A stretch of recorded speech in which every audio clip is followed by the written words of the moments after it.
Hello, everyone. Welcome to what I guess will be the first episode of CF's breadboard builds. Today we'll be looking at the DOD Phasor 201. My attention was drawn to the circuit by a guy in an internet forum. He had purchased one and received it, and it didn't work, and he posted asking, is there maybe some things you could look at to get it up and working. So in trying to help him out, I pulled up the online a schematic for it, one by a guy named Justin Philpott. Use the great googly moogly, and sure it'll come right up for you. At any rate, looking at the schematic, it seemed like a not too challenging of a circuit to build for like a modulation. I'd previously just really been building stuff like amplifier stuff, boosters, overdrives, distortion, and fuzz. So this looked like a good step to get my feet wet into modulation. And really, it's just amplifier circuits put together to create phasing. So at any rate, basically my breadboard setup is just like a pedal. Got a three pole double throw switch, true bypass. Basically off, it puts the in and out together. On, it's the input and the output are active, and you build your circuit in between there. And of course, I've got potentiometers. I can switch them out. I've got ones in there that work for whatever overdrives that I'm working. In this case, one gets it done with a phasor, so we're only using this one right here. So that's the speed control on the phasor. And this section right here is basically the phasor circuit. And so I'm going to try to do just a kind of a quick overview to, being my first one I'm making, just not going to do mods and stuff like that. Just going to give a quick overview of how the circuit works, and maybe play some sounds, and that'll be it, and we'll see how it goes from there. But basically, this is a two-stage, one-notch phasor circuit. It's according to the schematic, it's almost exactly just like the MXR Phase 45. By comparison, the MXR Phase 90 is a four-stage, which creates two filter notches. This one's just two-stage, one notch. I kind of like the sound of the 45 more than the 90. I have the Phase 95, which does both, but it spends most of its time in the 45 mode. So this was kind of a cool build. Uses two op-amp chips, ICs, in this case TL072, and they're dual op-amps. And they use all four op-amps in the circuit. One's used for like an input amplifier buffer stage. One's used for the oscillator. The other two are used for the two-stage phase inversion, the 180-degree phase inversion. So just getting into it, signal. So I can find my pen. Hold on.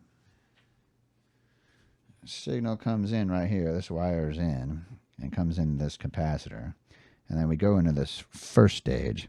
And if you're looking at these ICs and basically how the video's doing, there's a top side, the 4 pins this side, and 4 pins this side. Same with this one here, 4 pins this side, 4 pins that side. This top side is actually the input amplifier buffer circuit I'm talking about. And what you get, the signal comes into there, and off the output of that, it splits 3 different ways. One is this wire right here, which comes right back to the output. And that's basically how the phasor works.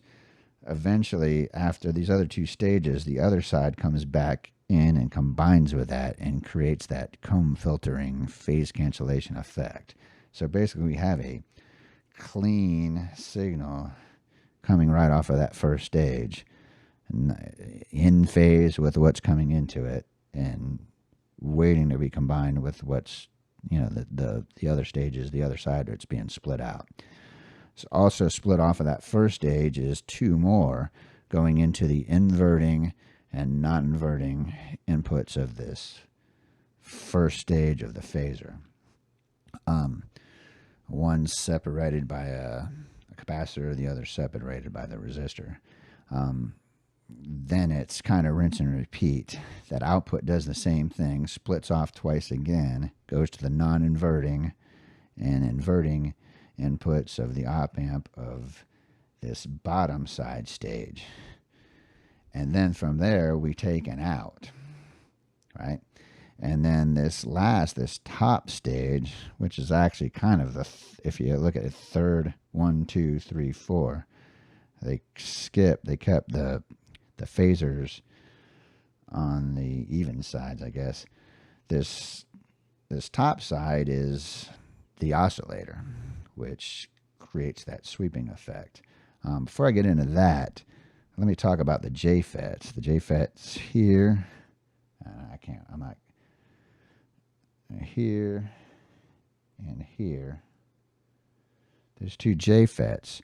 What they do is they act as a variable resistor in an RC network. And when that resistance varies, that RC, that frequency varies how it's going to filter. And that then creates it moves that notch around. And how it actually moves around in the circuit is it gets oscillated by the LFO, the low frequency oscillator. The low frequency oscillator, again, is this top part of that op amp. And that's a circuit basically known as a Schmidt trigger. It's a bistable multi-vibrator. And hey, just whatever you do, keep that away from the wife. You don't need that kind of competition. But at any rate, it's set up as basically a regenerative feedback relaxation oscillator. This capacitor right here is in that feedback loop, and as the signal goes through it, the AC comes through it, it charges, discharges, creates a square wave, and back off of the input it actually creates a sawtooth kind of wave. We take that sawtooth wave and apply it to those JFETs, and as it's applied to those JFETs, that the resistance of the JFETs change, and they change with that saw wave, and then it sawtooth wave, and it becomes an oscillation. It gives you that sweeping comb filter effect. What I should say about these JFETs, if you're going to build this circuit, it's very important for these to be matched. They have to be similar.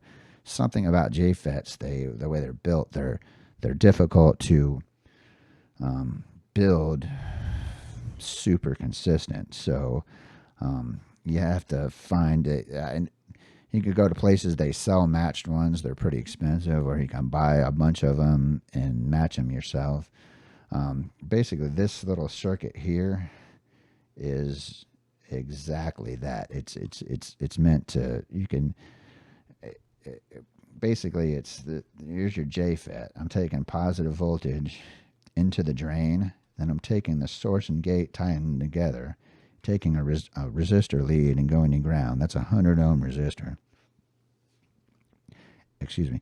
And if you measure the voltage across that resistor, they should be the same. So you could actually just plug in JFETs until you get kind of the same voltage, find two that are the same voltage. Or if you're building a 95, you find yourself 4 of them. But let's see if I can do it here with, give myself some power. Let me see if I can show you exactly what, if I get this all on screen at one time.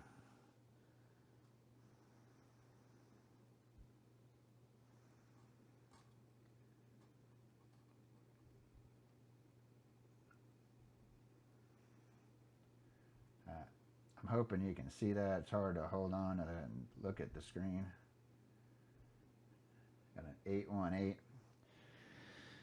So that's how you do it. You basically put this little circuit together, plug your JFETs in, measure that voltage drop across the resistor, and find stuff that matches.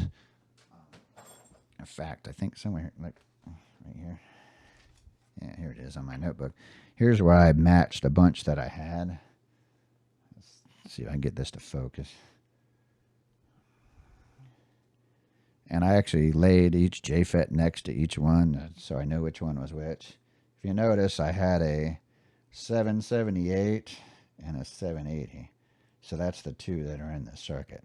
Now, I don't know how close they actually need to be. I don't know if they, these two obviously work, so. But I don't know if you could use the 767. I don't know how close it'd be. But you could see how wide ranging it is. You've got an 853 and a 608. And so I'm kind of doubting those two would work. So to find 4 becomes kind of difficult. But at any rate, that's how you would do it. Voltage drop across that resistor. Again, positive voltage in the drain, gate and source together, then the resistor from that connection back to ground, and just measure the voltage across it. I guess maybe the last thing I mention is this trim pot. The trim pot helps bias these JFETs for the oscillation. If it's too much one way, they'll be off all the time. If they're too much one way, it'll be on all the time, and no swirly whirly. So there's a voltage measurement you can do. It's there because the JFETs vary so much, so you're tuning it to whatever set of JFETs you put in there. But and there's a way to measure the voltage. I just use my ear on that. I put recorded something to a looping pedal, and just some chords, and I tuned it to where it sounded good. I found like as you went, it just didn't work, and then one side was really bright, no bass, and then you got to a good spot, and then a little bit the other way, it was still phasing but too bassy, and then it stopped. So either extreme, no phasing, middle part, you kind of get a frequency adjust, because I'm guessing this resistor acts in combination with some kind of capacitance as a filter in some kind of way. So that's kind of an adjustment maybe you can do. Little mod. If you like things a little brighter, tune it one way, a little darker the other way, I guess. But that's basically it. Not much to it. So let's go ahead and play some sounds then. Stand by.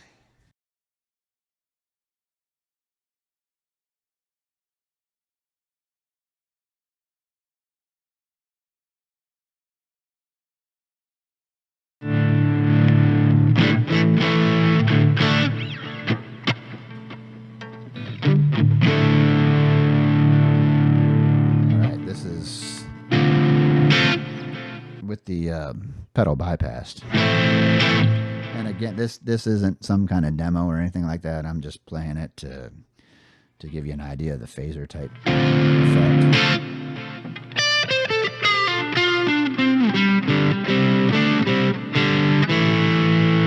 And we'll go through some speed. So let's start off slow. Let me turn this down a bit and engage the Phasor.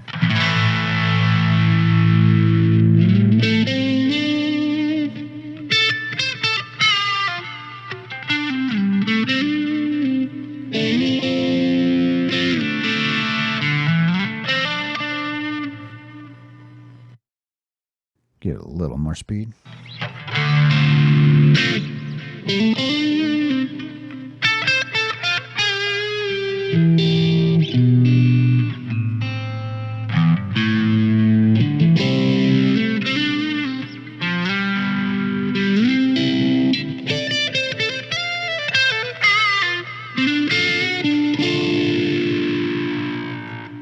Once again, bypassed.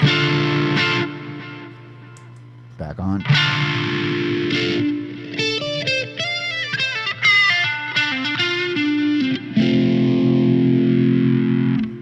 more speed.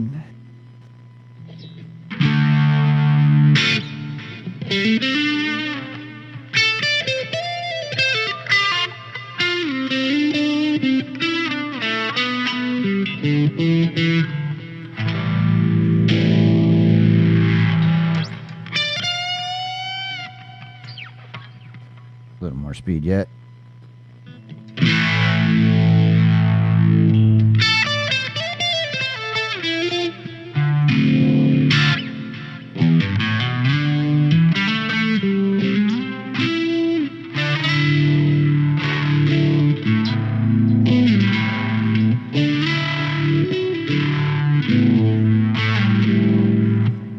A little more speed yet. Getting almost, I think we're at basically the top here.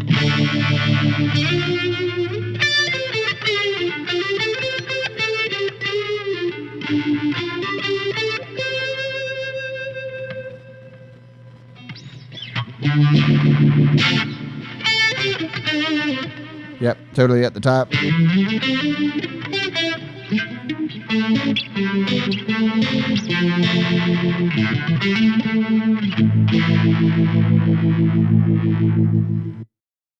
So that's my look at a breadboard version of the DOD Phasor 201.